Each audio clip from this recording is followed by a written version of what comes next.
Hey guys, today's video I'm going to really deep dive into these Garmin GPS settings, and I'll tell you, I recently had an issue and I needed to troubleshoot it on my boat, and I needed to go through all of the settings, and that is like a completely different world in there. And I didn't understand what any of those buttons were, and I had to rely on having to pay somebody to come out here, and they get into the settings and they press a couple buttons and now everything works on the boat. And it's really frustrating because I don't understand it. So I said, I'm going to research all of these items and I'm going to learn what they are. And when I started researching them, I learned a bunch of stuff. But then I realized that there's probably 10 out of 10 of us out there who could benefit from this, because unless you're a Garmin tech, you probably have no idea what any of these things mean. So I decided to take the time to make this video. And this is going to be a deep dive going in through the settings, right? So when you watch this video, there's going to be a lot of parts that might be confusing to you. You might not understand. It's okay. You might have to rewind it. I had to do a lot of stuff, reading over and searching on the internet and watching videos to kind of learn what I'm going to cover with you guys today. So I would encourage you, go ahead and do that.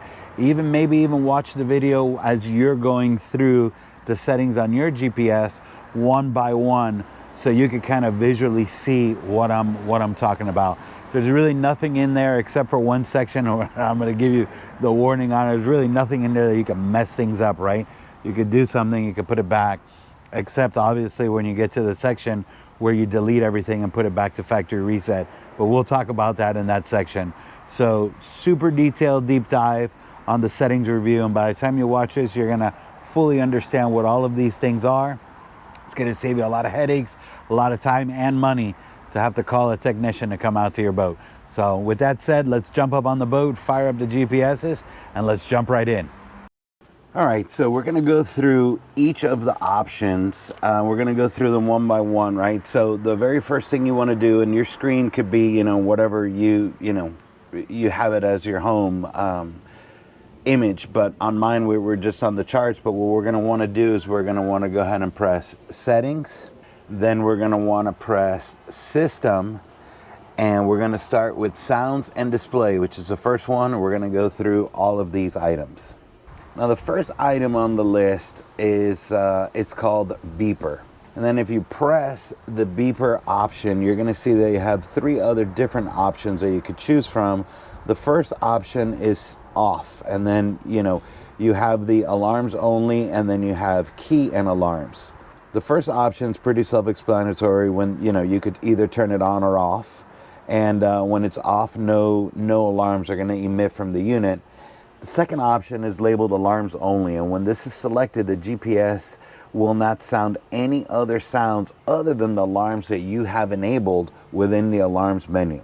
And then the last one is labeled key and alarm, and this changes the tone that's emitted from the GPS when you make a selection on the device. So this could be really useful when you're using device without clearly looking at what you're doing. And what it's going to do is you're going to be able to listen for the different tones when you make a selection or you're pressing buttons. So think of this like your cell phone. And when your cell phone is not on vibrate and you're typing, right? When it's not on silent mode and you're typing and you're pressing buttons, you hear the little clicks in your phone. All right, now let's hit the back button and go to the next menu item. The next menu item is going to be the backlight option. And then when you press the backlight button, you're going to see that you have three different options. The first one is up, and the next one is down, and then the last one is auto. So obviously you select the up button, this is going to turn up the brightness of the backlight. Then if you select the down button, it's going to decrease the brightness of the backlight. And this is going to be really useful when you're navigating at night, because if you have the screen on fully bright, that light is going to impair your vision and it's going to give you a lot of glare. And then the last one is labeled auto. So when auto is enabled, the screen, it's going to use the ambient light sensor to detect the current lighting conditions, and it's automatically going to dim the screen at night or in low light conditions, and then it's going to brighten the screen during the day or when you're in direct sunlight. Now if you hit the back button, the next one on the menu is the backlight sync. Now the backlight sync is a really cool feature. So when this is enabled, this is automatically going to adjust the backlight across all of your devices at one time. Now this is only going to control the devices that are connected via your NMEA 2000 network, but if you have multiple screens, this is a great time-saving feature to have enabled, because once you adjust the backlight on one unit, all of them are going to adjust accordingly. It's a huge time saving, so you don't have to go into each device one by one to adjust the backlight. All right, now let's move on to the next item on the menu, which is the color mode. The color mode adjusts the colors displayed on the screen of the unit within the color mode option. If you press the button, you're going to see that you have several more options to choose from. The first one is day colors. And what this option does is it's going to use bright background and high contrast colors, which is going to optimize the unit for viewing in sunlight or really bright environments. The next option is labeled night or night colors. Now this option is going to use a darker background with dimmer colors, and this option is going to be very useful when you're operating the vessel in low light or night conditions. And the reason why these night colors are going to be so helpful to you is because it's going to reduce the glare coming from the screen, and it's going to increase your vision at night. The next option is labeled auto, and when auto is selected, the unit is going to either use the time of the day or the ambient light sensor, if it's available on your unit, to automatically switch your unit from day to night colors. Think of this as the same fashion as your smartphone. During the day, your smartphone has a brighter screen, bright background, and the colors are brighter. And then when it's nighttime, your background will dim to a darker color to reduce the glare from your smartphone. Then the last option is called night colors. And with this section, you have 3 additional choices that you could choose from. The first one is full colors, which is going to keep the color spectrum that's used in the day colors. And then the next option is called red colors, and this option is going to use red tones to reduce the glare and eye strain in low light conditions. And the last one is labeled green colors, which works in the same fashion as the red colors, but this one is going to utilize green tones to reduce the glare and eye strain in low light situations. Both the red and the green are going to be great options when you're navigating at night. Now let's hit the back button and continue down the menu to the next item, which is called the video out aspect.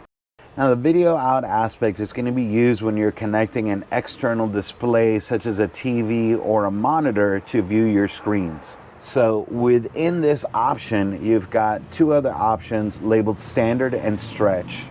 And you could use these 2 options to ensure that the image from the screen is going to fit correctly on the external screen. So this is going to be a huge time saver. If you connect to an external screen or monitor, chances are the image is going to look horrible when it comes out onto the screen. And it's because you either have to stretch it or view it in standard to get the image to fit correctly on that screen. So if you ever hook up an external TV or monitor and it looks horrible, now you know you come in here, your video out aspect, and you could adjust the image, the video that's coming out to ensure that it fits on your screen.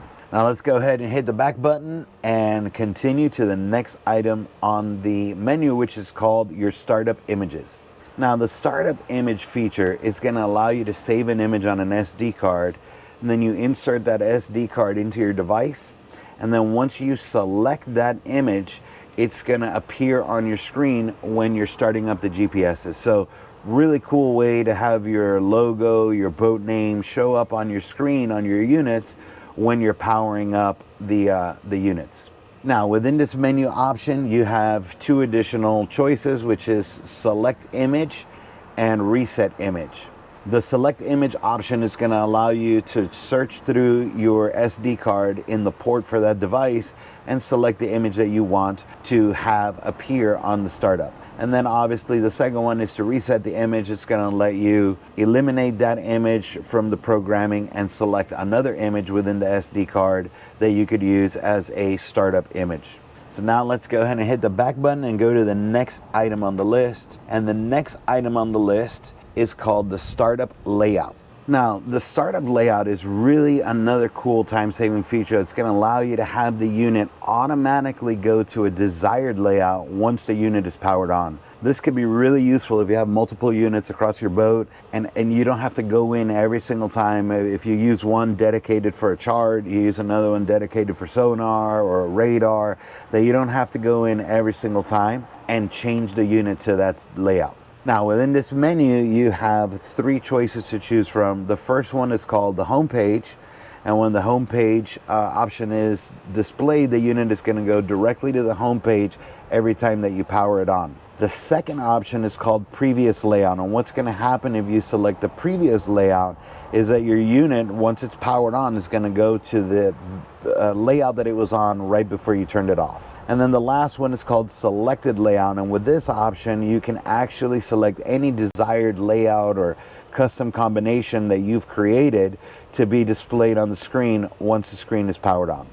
All right, now let's hit the back button and continue to the next item on the list, which is called screen lock. Now, the screen lock feature is going to allow you to set a password for your unit so that once the screen is locked, you're not going to be able to access the unit or unlock it until you enter the passcode. So this passcode is also going to be used when the unit is powered up. It'll automatically go to the passcode section, similar to the same way that your smartphone, when you turn it on, you power it up, you have to enter the password to be able to get into the unit. So I really like this, a great way to protect all your information and all your waypoints and everything within your devices. And the only thing that I would tell you is when you set the password, make sure that you pick a password that you're going to remember. Because from what I'm being told, it is very, very difficult, near impossible to reset that. So now that we've got that, let's go ahead and hit the back button and go to the next section on the menu, which is the GPS section. Within the GPS menu, once you press the button, you're going to see that you have three different options. Now, these options are going to, they might seem a little intimidating at first, but trust me, once I explain it to you, you're going to completely understand what each of them mean. So the first one is going to be your speed filter. And then this feature, when you enable it, it's going to average out your GPS speed readings. So this could be really useful if you enable it to see that your GPS speed, like if your GPS speed is jumpy or it's fluctuating a lot, especially at low speeds, you can activate this and it's going to smooth that out. Now, the next item on the list is called WASSEGNOS. Now, this is the lengthy one, but basically what this feature does, it's going to improve the location accuracy of your GPS, right? So the WASS and EGNOS, they're short for North America and Europe. That's kind of what that acronym or abbreviation stands for. And the North American, this is for the North American and European satellite-based global positioning system satellites. So when this is enabled, you know, your location accuracy, it's going to be accurate to 3 meters or better. Now, the other one below it that says GLONASS, this is going to work alongside the GPS, and it's going to provide additional satellites for improved positioning and navigation. And what this GLONASS system is, this is the Russian-based satellite system, which is going to be similar to the GPS system used by the United States, but it's the Russian satellite system for global positioning. So you could choose from either of those. And then all these little bars that you see here on the left-hand side, these are the active satellites that are tracking your vessel and your GPS as they're rotating around the Earth. And you can see all the different satellites and how they're coming in and out of range to give you your positioning. So now this is going to conclude the GPS section. So let's go ahead and hit the back button. And let's go down to the next item, which is going to be the system information section. Now, when you press the system information button, the very first one is called Garmin devices. And when you press this button, you're going to see that you have a couple more options that you could choose from. The first one is called Save Garmin Devices. This is going to allow you to back up your Garmin device information, such as your waypoints and even your settings. So think of this like when you purchase a new phone and you back up your old phone, so that when you set up your new phone, all of your previous settings, everything is going to look exactly the same way that it was on your previous phone to the new phone. This is exactly what you could do here with your Garmin device as well. Then the next item, it's called the save error information, and this is going to allow you to save all of your system errors that you're experiencing on your Garmin unit.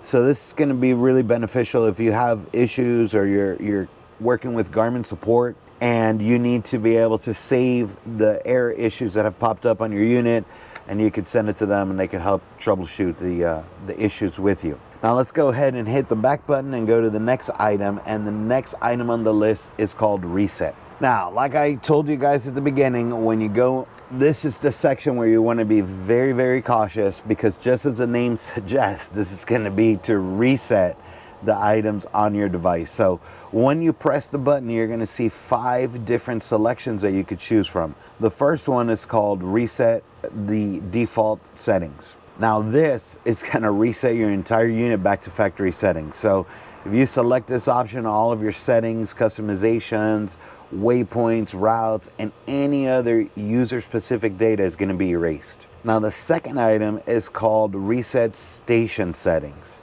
And this is going to reset the settings that are going to be related to any connected marine devices on your NMEA system. So this is going to erase like settings and reset them back to the factory settings, but things like your autopilot and your depth sounder. The next item is called reset layouts, and this feature is going to eliminate or erase all of the layouts that you've created within your unit, like your custom layouts. Now this could be really useful if you have a lot of custom layouts that you've created, you no longer want to use them, you want to start over, or you have a different look that you want to have on your units. You could just come here and go ahead and press that button. It's going to erase all of them, and then you could start over. And the next item on the list is called delete user data. And what this is going to do, it's going to allow you to delete all of the user generated data from your unit, such as waypoints, routes, or tracks. And then the last item on the menu is called delete data and reset settings. And this is going to do exactly what it sounds like. This is going to delete all of your user-generated data, along with restoring all the settings on your device to factory settings. So it's a great option if you're selling your unit. The only call out would be to make sure that you've backed up all of your prior settings and waypoints and all of your routes, everything to an SD card before you hit that button, because it's going to erase everything in your GPS unit. So let's hit the back button and continue to the next item on the list. And the next item on the list is the software information section. Now the software information button is going to let you see all of the software that's currently installed in your system by each separate device. Now you're going to ask, what do you need this for? This is going to be really useful when determining the current software that you have on your device versus the available software, to determine if you're running the most up-to-date software, on your devices. Now, if you have the Active Captain application on your smartphone, you're also going to be able to do this from there, and you can actually update the software directly from your mobile device by connecting to your system's Wi-Fi. Now, within this menu option, you see that you have 3 different options that you could choose from.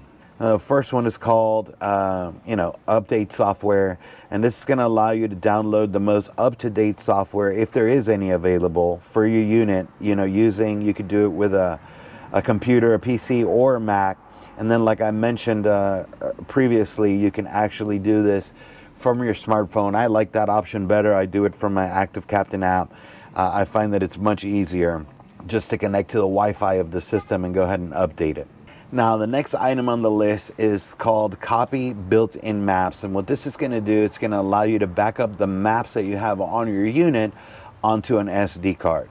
And then the last one is called Software Licenses. And this button is going to allow you to see the software and the map licenses which are installed on your device. So let's go ahead and hit the back button, and let's go on to the next item on the list, which is called the Event Logs. Now, the Event Log menu is basically going to just show you a detailed record of all of your system activity It's going to be really good for diagnosing or troubleshooting any issues within your system, but it also gives you a record of all of your alarms, such as like shallow water alarm, anchor drag alarm, those type of things. Then within the event log section, you've got 4 more choices that you could choose from. So first one is the review button, and this is basically going to let you review all of the activity that hasn't been cleared from the unit. The next one is labeled sort by, and this is going to allow you to sort the event logs really based on their category instead of viewing them in their default order, which is going to be by the date of occurrence. And then the next one is going to allow you to save all of those event logs to an SD card. And the last one, clear event log, just as the name suggests, it's going to erase all of the active events that you have in your log. Now let's hit the back button and go to the next item on the menu, and this one is labeled EULAS. So EULAS or EULAS really stands for End User License Agreements, and it shows you all the legal agreements that you've agreed to by using the device. So basically this is going to cover Garmin, and to ensure that you don't reverse engineer the software or copy and distribute the Garmin map data. You know, within this menu, you're going to see that there's 2 different options. The first one is previous EULA, and then the second one is next EULA. So basically what this is going to do, it's going to allow you to go forward and backwards and see all of the different end user license agreements that are connected or installed in your system based on all the things that you have within your system on your vessel. So let's go ahead and hit the back button now, and we're going to go on to the next section, which is called the station information section. Now when you go into the station information, you're going to see that there's a lot of options that you could choose from here, but basically all of the items in this section are going to allow you to switch control between different units or stations that are networked within your Garmin system. So this means that your system would be connected on a NMEA 2000, and then you could switch control between 2 or more devices. So simply stated, if you have 2 units on your vessel, or 2 stations, I'm sorry, each one having different settings, you could switch control between all of them. Now the next item on this menu list is called grid pairing. So grid pairing is going to refer to pairing the devices with a Garmin grid, and basically a Garmin grid stands for Garmin Remote Input Device, and this is going to be used on larger vessels. It's going to allow you to access control to your chart plotters really from a distance without having to be standing physically in front of your actual chart plotter and pressing the buttons on the unit to be able to control the unit. Then the next item on the list is called display order. So this option is going to let you organize the order of the multiple screens, display screens that are going to be present on your vessel. So for example, if you have 3 units on your helm station, you could program which unit is going to be the left, the center, and the right unit. And the next option is called reset layouts. And this button is actually going to allow you to reset all the layouts for that station back to factory settings. Then the last option is called reset station settings, and then this button is going to allow you to reset all of the settings that are specific to that station back to default settings. So this is not going to impact any user data or any other stations that are on the vessel. Now let's go ahead and hit the back button, and let's go to the next item on the menu, which is called the auto power up section. Now the auto power up, when this is enabled, what it's going to do, it's going to allow the unit to automatically turn on once it's going to be supplied with power. So for example, on my vessel, I have my battery clocks that control the power to the system on the boat. So if this feature was activated on my vessel, as soon as I turn on the battery clocks and I apply power to my vessel, the unit is automatically going to turn on. So this is going to eliminate you physically having to go and press the power button on your GPS to power up the unit. Now within this menu, you're going to see that you have 3 different options. The first one is, on or off, that you could choose to enable or disable it.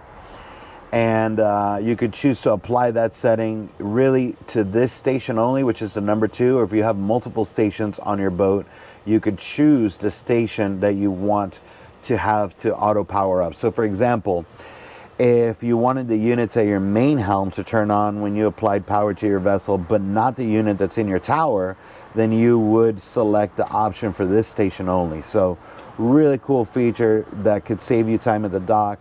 You enable it, as soon as you turn on the power to your vessel, everything is going to turn on automatically. Now let's go ahead and hit the back button and move on to the next item on the menu, which is the auto power off. Now the auto power off, when this feature is enabled, what it's going to do is that it's going to turn off your device when there hasn't been any interaction from the user, such as like pressing buttons on the screen or basically interacting with your screen. So think of this like your smartphone. Your smartphone is going to automatically turn off after you haven't interacted with it. So the Garmin unit, it could basically, it could do the same thing if you enable the feature, and then once you enable it, you set the time parameters that you want for the unit to power off. So you could choose the amount of time that will pass without interaction before it turns off. Let's go ahead and move on to the next section on the menu, which is the simulator screen. Now the simulator feature allows the unit to simulate the movement of your boat on the screen without it being physically in the water or connected to a real GPS signal. Now this feature is going to be very useful if you're practicing navigating or configuring settings without physically being on the water. But it is important to note that while you're in the simulator mode, the unit is not going to be using real GPS data. So within the simulator menu, if you press the button, you're going to see you have several different options. You could choose to turn it on or off, and then you have a setup option. Within the setup option, you see that you have 5 additional options that you could choose from. So the first item is the speed option, and this is going to allow you to adjust the speed at which your vessel moves across the screen in the simulator mode. The next one is called the track control, and the track control feature manages the simulated path that the boat is going to follow on the screen. So when it's enabled, the boat will be moving across the screen, and the path or the track that it leaves will be displayed on your screen. And then obviously when it's turned off, the boat's still going to move across the screen, but then the path or the trail or the track that the boat is leaving will not be displayed. And then the next item on the list is called set position, and this feature is going to allow you to manually set the simulated position of your vessel on the map. The next item is called the set time. The set time button is going to allow you to set the time for the simulation. Now remember, this is going to be important because it's not going to be able to use real GPS data to know what time of day it is. So, for example, you could change the time of day for the simulator to night, even though it might be daytime. And remember that all of this is going to be possible under the simulation feature because the GPS is not using real-time GPS data to really know where the boat is located and what time of the day it is. And then the last one is called the set date, and this is going to allow you, just like the time, to set the date for the simulation. So this could be really useful if maybe you want to simulate entering into a narrow channel or inlet, and then by setting the date and time, you can simulate what the tide data will be for that specific date and time. So if the inlet you are simulating driving through has drastic tide changes, you can actually simulate that experience by setting the date and time. Now let's go ahead and hit the back button and move to the next item on the menu, which is the unit section. Now within the unit section, the first item obviously in this section is called units, and it's the system unit. So this is going to allow you to change how the units are displayed on your screen. Now within this section, you have several items that you could choose from within the menu. So let's go through all of them and make sure that you're familiar with what they are. The first one is the system units. System units button, it's going to allow you to change or customize the units of measurement for the items on the device. So for example, it's going to allow you to change your speed from miles per hour to nautical miles per hour, and your depth from fathoms to feet, along with your distance, either from miles to kilometers. The next item is called the north reference, and this is going to allow you to switch the north reference on your unit from either magnetic north or true north. Now, if you're unfamiliar with what the meanings are for magnetic north and true north, magnetic north is based on the Earth's magnetic field and represents the direction to the magnetic North Pole, and then true north is based on the Earth's rotational axis and refers to the geographical North Pole. Now, the next item on the list is called variance, and the variance button is going to allow you to adjust the variance between true north and magnetic north. So not all of the locations on Earth are going to have the same magnetic force, and this creates a variance between true north and magnetic north. Now, something like this is going to be important if you were relying on the compass for navigation and you wanted the unit to be aligned with the compass on your vessel to the magnetic interference of the Earth. Now, the next item on the list is an important one. This is going to be called, or this is called your position format, and this is going to allow you to change how the coordinates are displayed on your unit. Now, coordinates are typically displayed in degrees, minutes, and then even seconds, right? So to simply put this, I don't know if you've ever looked at a set of coordinates or public fishing charts or wrecks or spots that are out there, and you write the coordinates down and you get excited and you get to plug it into your GPS, and the coordinates either have too many numbers or too few numbers based on what you see on your unit. Well, with this button, you can change how those are displayed. So you can either add the seconds, or you can alter that so that your coordinates will actually match what you're seeing. And then the next one is called the map datum, and this really uses, specifies the model of the Earth that's being used to calculate and define latitude and longitude and other geographical positions within your device. So there's many map datums that are all around the world, but the most commonly used is WGS 84, which stands for World Geodetic System 1984. And then the next item on the list is label time, and this button is going to allow you to change the format of how the time is displayed on your unit. So basically, you could adjust the time from a 12-hour to 24-hour format. Many people know this as, like, they call it military time. So instead of seeing 1 p.m. on your screen, you're going to see 1300. All right, guys, so we are moving along well. Let's go hit the back button and go to the next item on the menu, which is the language feature. Now, this button is going to allow you to change the language on the display of your unit to any language that's already in there, and it'll change all the buttons. Everything will appear in that language. So let's go ahead and go to the next item on the menu, which is the navigation section. And within the navigation button, it's going to allow you to customize the units of measurement, but the units of measurement within the navigation related data on your device. So within that navigation button, you're going to see several more options. The first one is called route labels.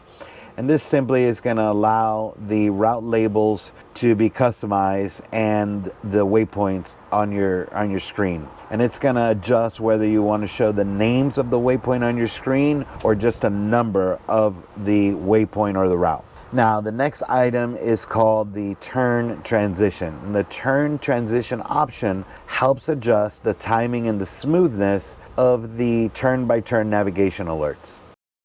Now, the next item on the list is called speed sources. And this basically shows you the source within your system that's determining your speed. So you probably heard of the term speed over ground before, and this is because this is really what's most typically used to calculate the speed. The GPS measures how fast your vessel is moving across the surface of the Earth. But some vessels may have speed sensors installed, and this is where you could select what you want to be calculating your speed source for your system.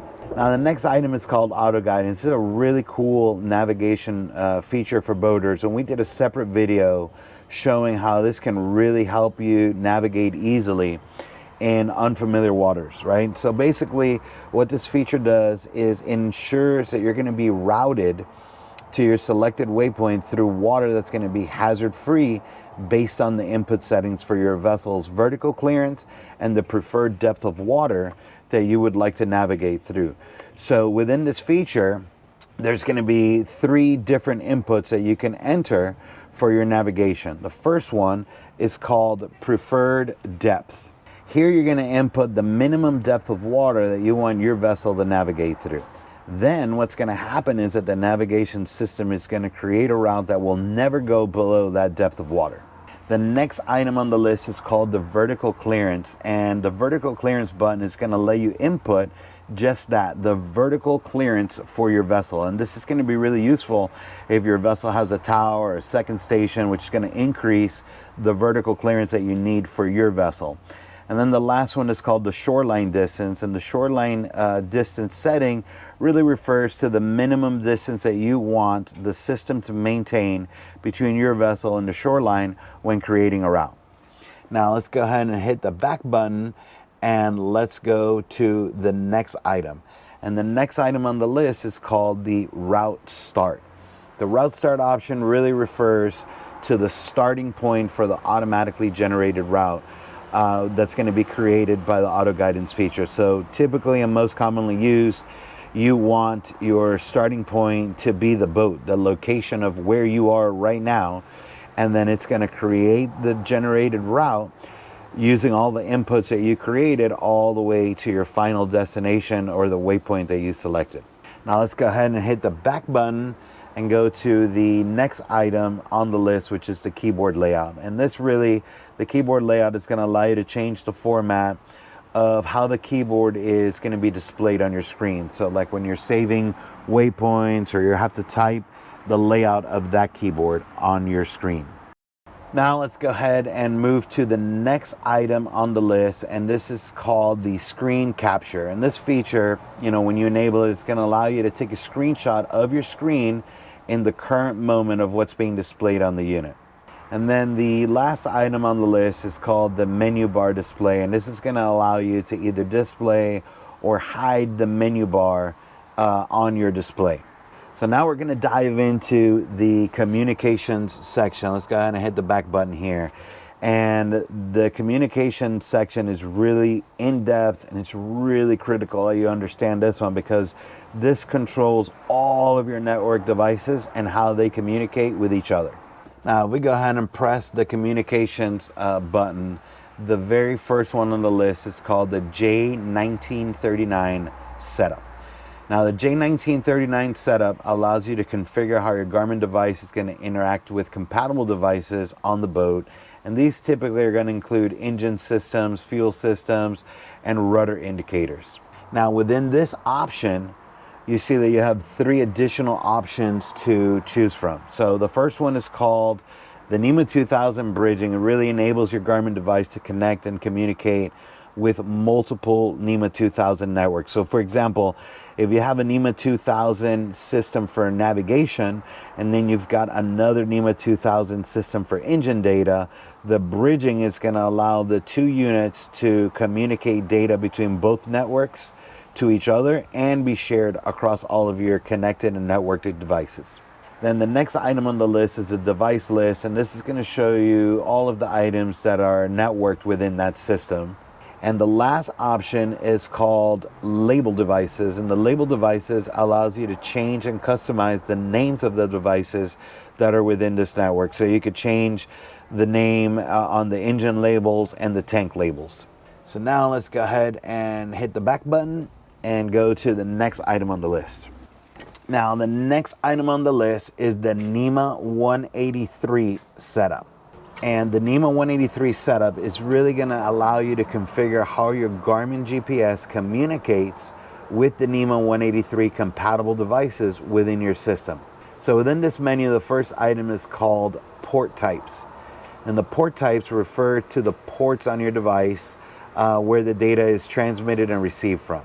The next item is called the output sentences, and basically this is the communication that your Garmin device sends to the connected devices, and this communication is referred to as sentences. Now within this menu, you've got 4 selections, each with a lot of items within them. So let's go in order so you really fully understand all of them. The first one within this section is the sounder section. So when you press the sounder button, you're going to see that you have 4 more selections that you could choose from. All of these items are going to be in abbreviations like this, and we're going to explain each of them so you understand what they are. Now, the first one is called SDD-ST, and this is an abbreviation which stands for sounder depth, and it's used to transmit the depth information from a depth sounder or a sonar device. Now, the next one is called SDD-PY, and this stands for sounder depth with payload. So this simply communicates the depth information along with the sounder's signal quality.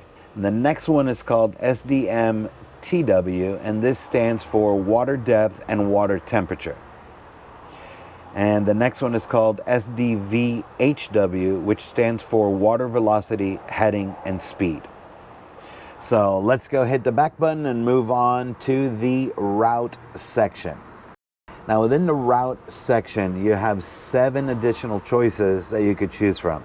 The first one is called GPA-PB, and this provides navigational information to the autopilot system, specifically guidance for following a route or navigating to a waypoint.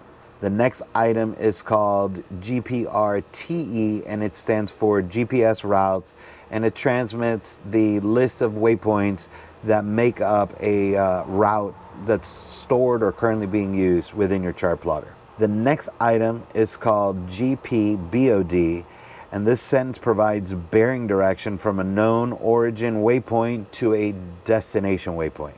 The next item is called GPBWC, and this stands for bearing and distance to waypoint, and this sentence really provides real-time navigation information from your current position to a specific waypoint. The next item on the list is called GPWPL, and this stands for waypoint location, and this sentence transmits the position of a waypoint along with its name back to your unit. The next item is called GPVTG, and this stands for track made good and ground speed. So this sentence really reports your vessel's track and speed over ground. And then the last one is called GPXTE, and this stands for cross-track error, and this sentence provides cross-track error data in your system. So simply stated, this is how, the communications, how far off you are from your intended route, and what you need to steer to get back on course. All right, so now let's go ahead and hit the back button and move to the next item on the list. And the next item on the list is the system section, and this option controls the transmission of the NMEA 183 output to compatible devices within the system. So let's go ahead and hit the back button and move on to the next section, which is the Garmin section. Now, the options under the Garmin button are really all sentences used by Garmin to communicate to your compatible NMEA 183 devices. So from within this section, you have 3 other options that you could choose from.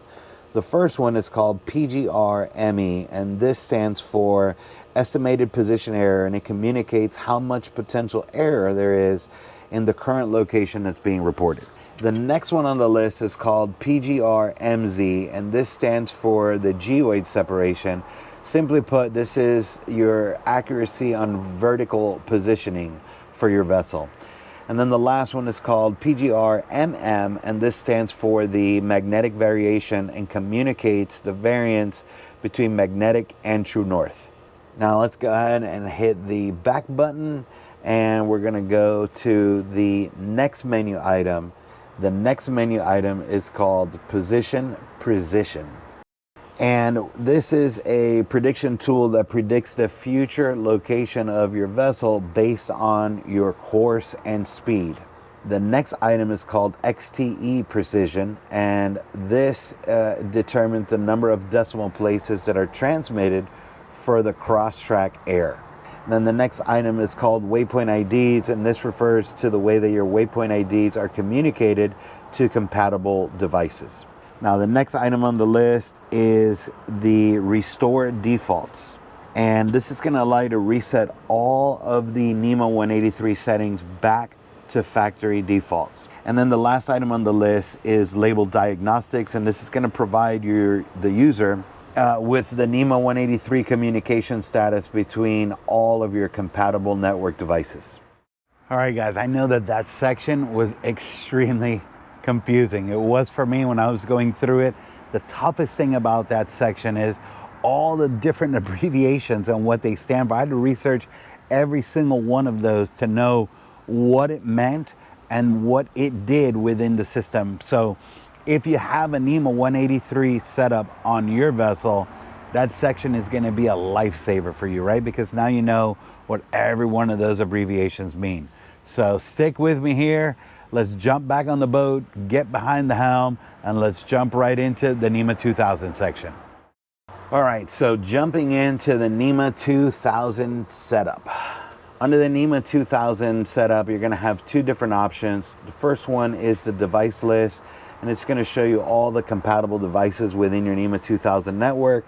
And then the second item is the label devices, and this is going to allow you to view the devices, and you can change or customize the names for each one of the network devices. Now within this menu item, you see that you're going to have two additional options that you could choose from, and you can customize and change the name for your engine labels and your tank labels. So let's go ahead and hit the back button and go to the next item on the menu, which is the Marine Network. And the Marine Network enables communication between various compatible devices on your boat. So it allows them to share the data such as your GPS position, the depth, engine data, radar, sonar, and other critical information. Now the next item on the list is called the wireless devices, and the wireless device section is going to be used to manage wireless communication with other compatible devices. So this feature is going to allow you to your Garmin GPS to wirelessly connect to other devices on your boat or your home network. Now within the wireless device option, you see you have 6 additional ones. So the first one is called helm permissions. And the helm permissions are used to control which users or devices have the ability to access and control specific settings and features from your Garmin devices at the helm. The next item is called the wireless remotes. Now this feature allows the user to have remote access to certain features in the system. So it's going to be really useful on larger vessels where you need to control the devices from other locations on the vessel. Now within this button you have 2 additional options. The first one is called GPS Map Remote, and this is going to allow the user to have remote access to certain features in the system. And the second one is called Autopilot Remote, and this feature gives control to the user for the autopilot remotely. Now let's go ahead and hit the back button and go to the next section, which is called Connect IQ Apps. Now the IQ apps are apps that Garmin has to provide additional functionality and features that are designed specifically for marine navigation, fishing, and boating. So within this button you have 2 options that you could choose from.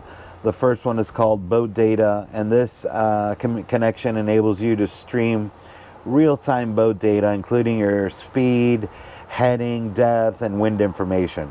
And the second one is called Autopilot Control, and this feature is going to enable you to connect and control your Garmin Autopilot using compatible Garmin devices. Now let's go ahead and hit the back button and continue to the next item on the menu, which is called G-Wind Wireless. This feature, when enabled and the wind sensor is installed on your vessel, it's going to let you monitor the wind conditions right from your Garmin chart plotter and your compatible devices. Now the next item on the menu is the Garmin camera. These applications are going to allow you to remotely control compatible cameras such as a GoPro or your smartphone camera directly from your Garmin smartwatch. Then the next item on the menu is the Garmin trolling motor, and with this you can connect and control your Garmin trolling motor from a compatible Garmin smartwatch. All right, now let's go ahead and hit the back button and move into the Wi-Fi network section. So the Wi-Fi network section is going to let you connect to your system via your smartphone or the Active Captain app and manage things like waypoints or sync them from across all your devices, your phone to your unit back to your phone. Now within this button, when you press it, you have 4 additional selections that you could choose from. The first one is obviously the on and off button, which enables you to turn it on or off, the Wi-Fi for your system. The next one is the change name button, which is going to allow you to change the name of how your Wi-Fi appears when you're searching for it. So similar to how you can change the router information at your house to display any name that you want it to display. And then the third one is the change password, which is going to let you change the password for your Wi-Fi system on the boat for devices to connect to it. And then the last one is called Advanced, and the Advanced feature section is for advanced control for your Garmin trolling motor. So to access this information, you are going to need a compatible Garmin smartwatch. Now let's go ahead and hit the back button and go to the next item on the list, which is the preferred sources. Now the preferred sources feature is going to allow you to designate specific data sources for various functions. So for example, if you have a Garmin wind sensor installed on your boat, you can make the preferred source for the Garmin wind sensor to ensure that you get the most accurate data for wind. So basically within this section, what you're going to do is designate what you want to be the preferred source for the data collection for your system based on the different sensors that you have installed and networked on your vessel. Now this concludes the last one for this section. So let's hit the back button and move on to the alarms section. Now within the alarms section, you have a lot of different options. The first one is labeled navigation. Within this section, you're going to be able to set alarms based on your navigation system. So if you press the navigation button, you're going to see you have 4 additional buttons that you could choose from. The first button is labeled arrival, and this allows you to set alarms to sound once you've arrived to the selected waypoint. Now, if you press the arrival button, you're going to see that you have 3 additional buttons that you could choose to adjust. The first one is labeled type, and this is going to allow you to choose when the arrival alarm will trigger during your navigation. The second option is activation, and this is going to allow you to customize how the alarm is triggered. The most common activation for this is really going to be set to distance, which is going to trigger your alarm based on the distance that you are arriving to your selected waypoint. And then the last one is labeled change distance, and this is going to allow you to do just that. You're going to be able to change the distance that you want the alarm to be triggered. So whatever distance you set, it will create like a geofence or a circle around your waypoint, and once your vessel enters that circle, the alarm is going to sound that you've arrived.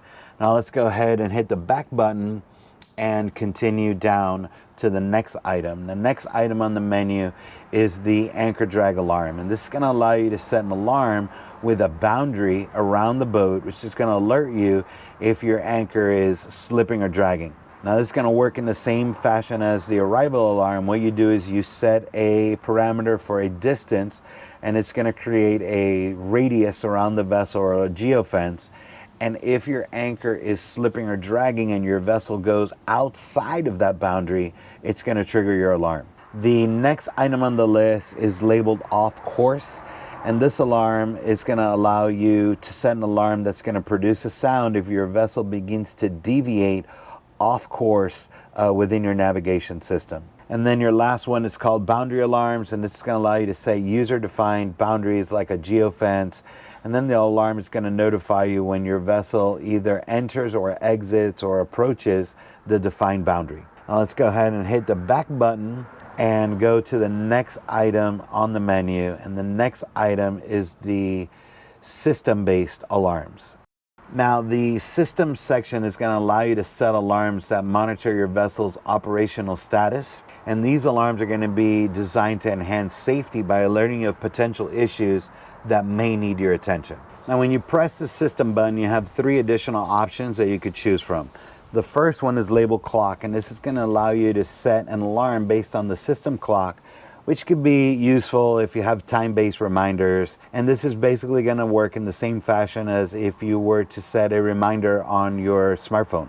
And you set the time that you want the alarm to go off, and the alarm will go off at that time. Now the next one is the unit voltage alarm, and the unit voltage allows you to set an alarm which will alert you if your battery voltage drops below a specific threshold. And this is going to be really useful to alert you of potential power related issues before they become serious. And then lastly, we have the GPS accuracy button, and this is going to allow you to set a threshold for GPS position accuracy. Then once the threshold is set, the unit will trigger an alarm when it detects that the GPS accuracy falls below the preset threshold.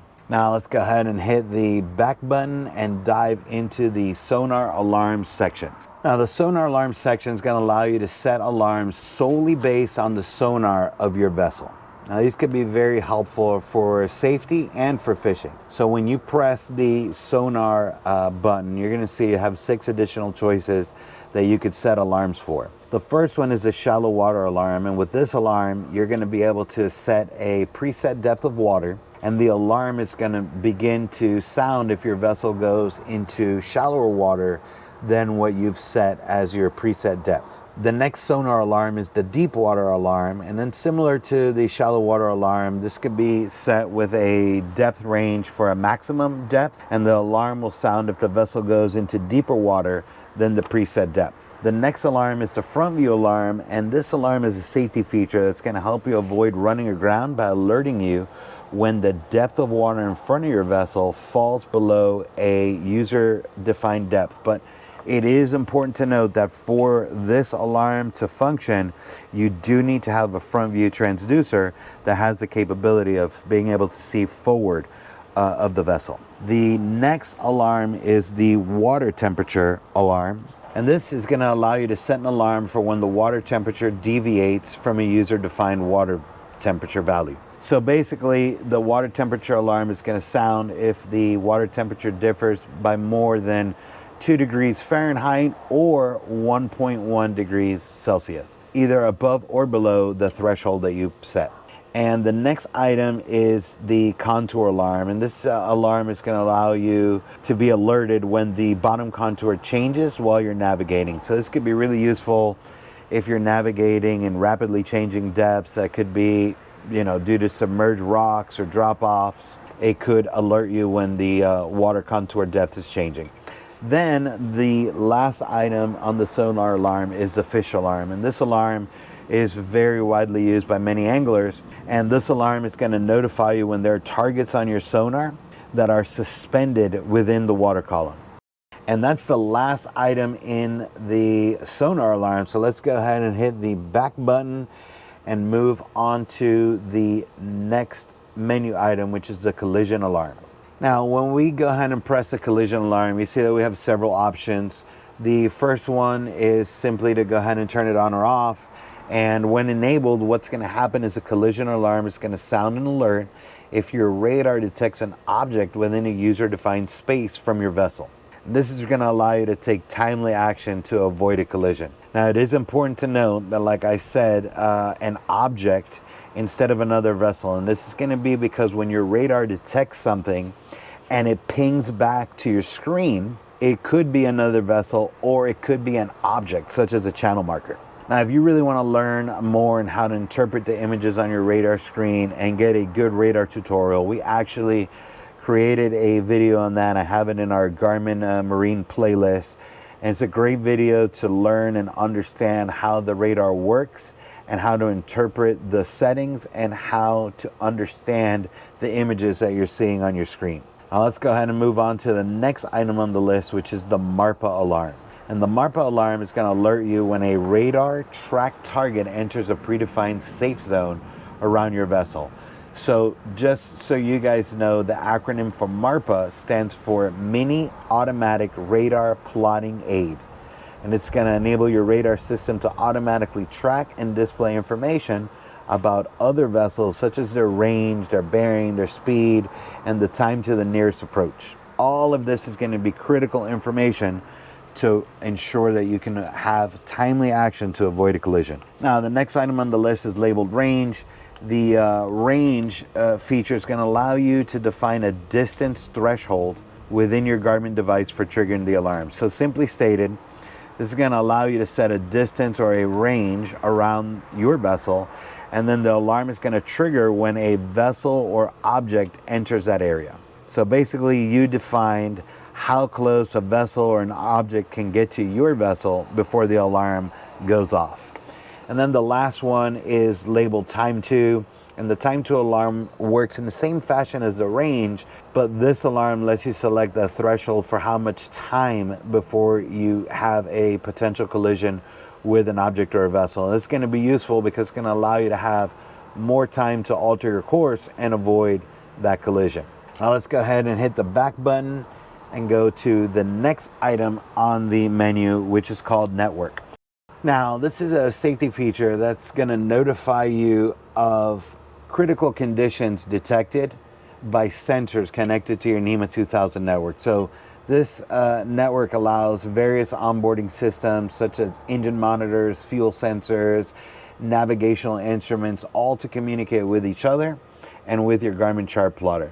Now it is important to note that all of these are going to require different compatible sensors installed within your vessel and your NMEA 2000 network. Now let's go to the next item on the menu, which are the weather alarms. The alarms in the weather section are going to alert you of various weather conditions that could potentially affect you. So to access these alarms, you're also going to need compatible Garmin weather devices installed on your vessel.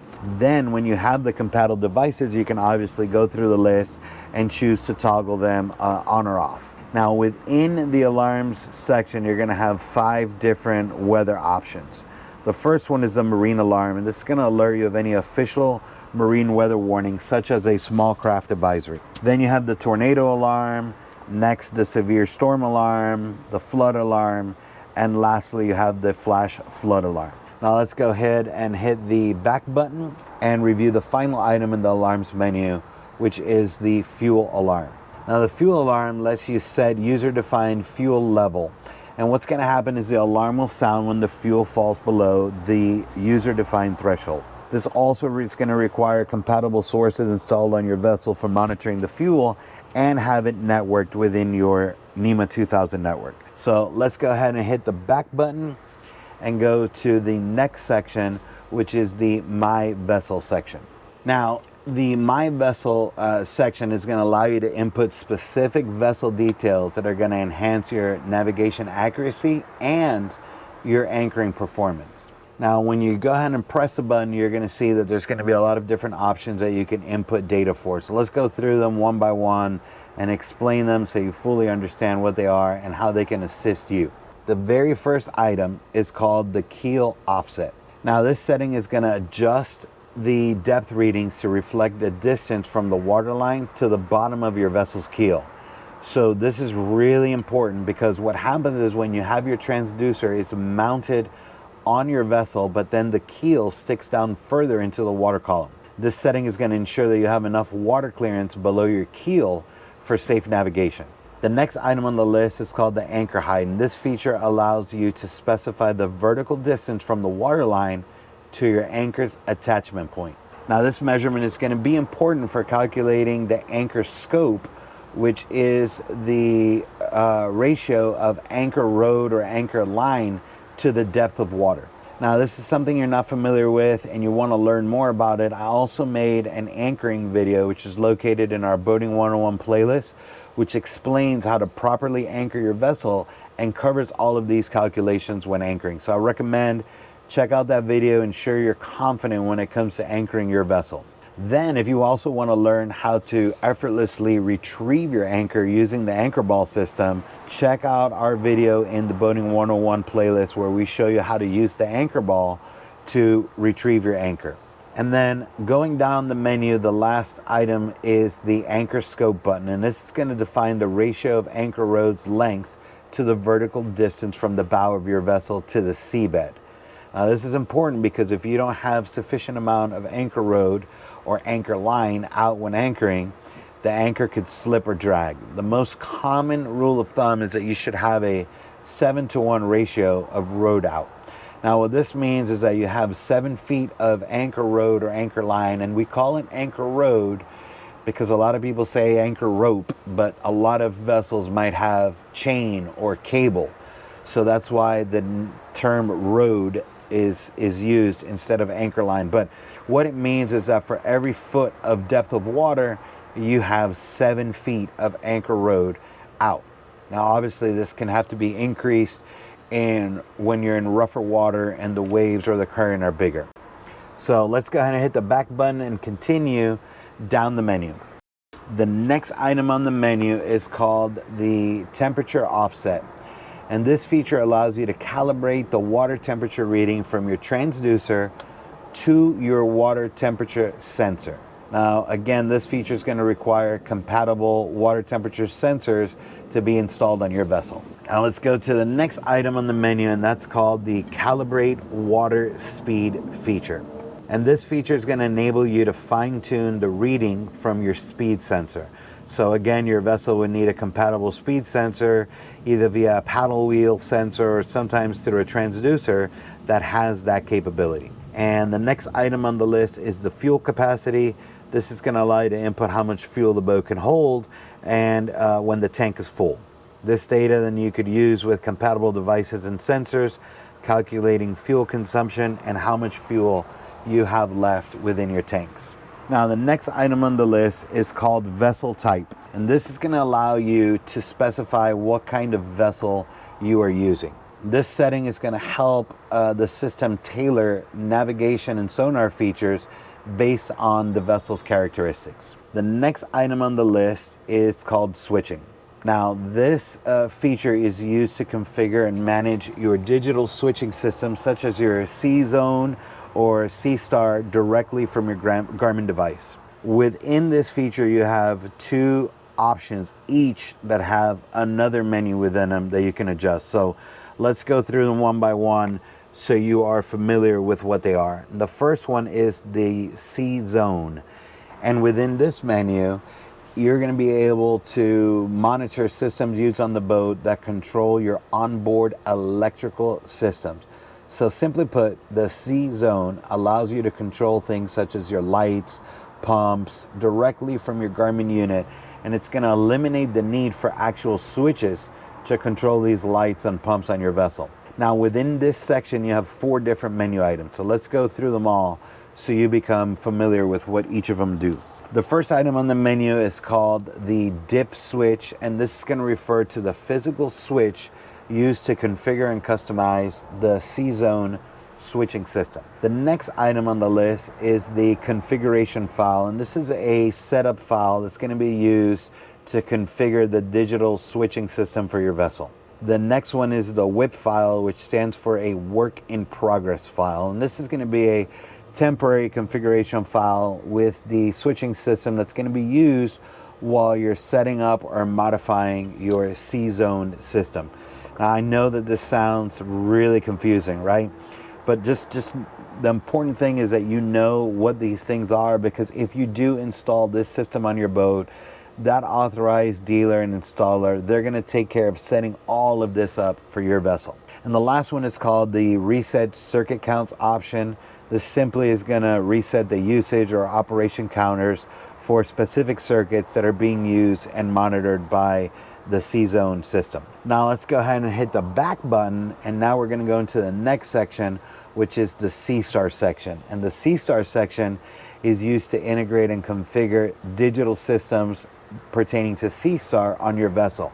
Now these items are going to include anything with steering, so joystick controls, autopilot controls, and then when you press this button, you see that you have 3 additional options that you could choose from here. And let's go ahead and go through these so you know what they are. The first one is called C-Star Instance, and simply put, this is going to refer to how your Garmin system identifies and communicates with the C-Star devices over the NMEA 2000 network. Next, you have the C-Star configuration file, and this file is used to store input and then export the setup and calibration data for all of your network C-Star devices. And then lastly, you have the C-Star application. This menu item really refers to specific C-Star system features that your Garmin is interacting with. So again, all of this, just like the C-Zone, sounds really confusing, but the idea here is that you kind of know what this is and how it works on your vessel. But again, if you add joystick controls or any of these items on your vessel, that authorized dealer and installer is going to go ahead and take care of programming all of this for your vessel. Now let's go ahead and hit the back button and go to the next item on the list, which is your hull identification number. Now this is going to allow you to enter your hull's identification number. Oftentimes you may hear this referred to as the HIN number, and this is going to be just like the VIN number on your car. That stands for vehicle identification number.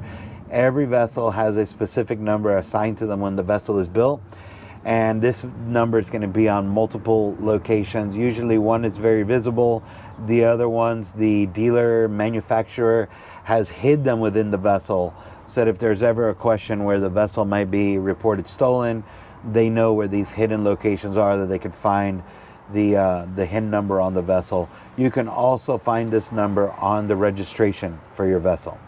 Now the next item on the menu is called the System Profiles.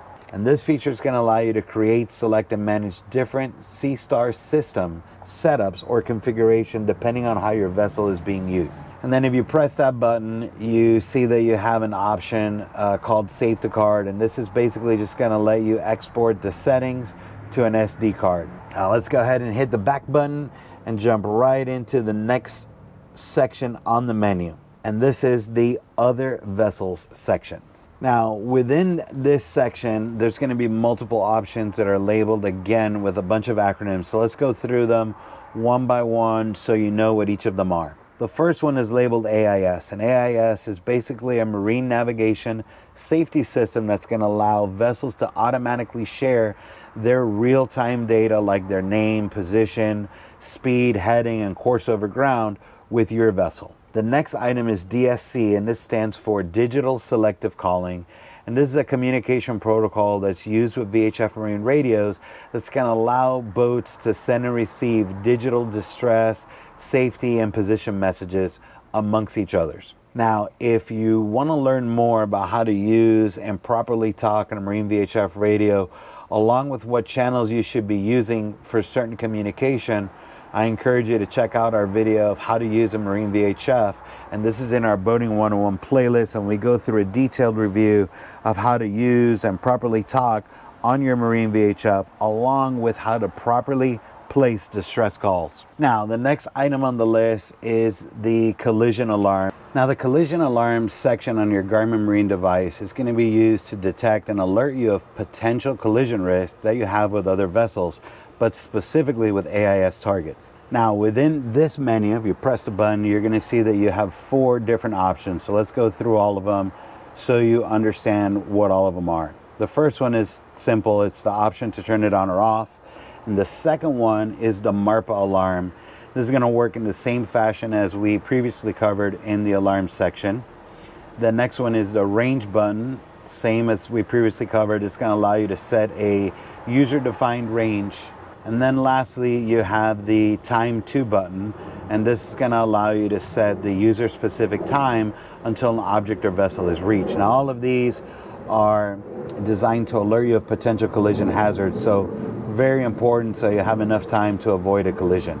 Now let's hit the back button and continue to the next menu item, which is labeled the AIS EPIRB test.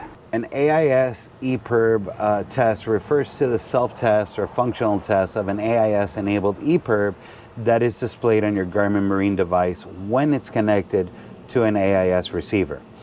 Now, the next item is the MOB or Man Overboard test, and this is a functionality test for an AIS-equipped man overboard device that's connected to your Garmin Marine system.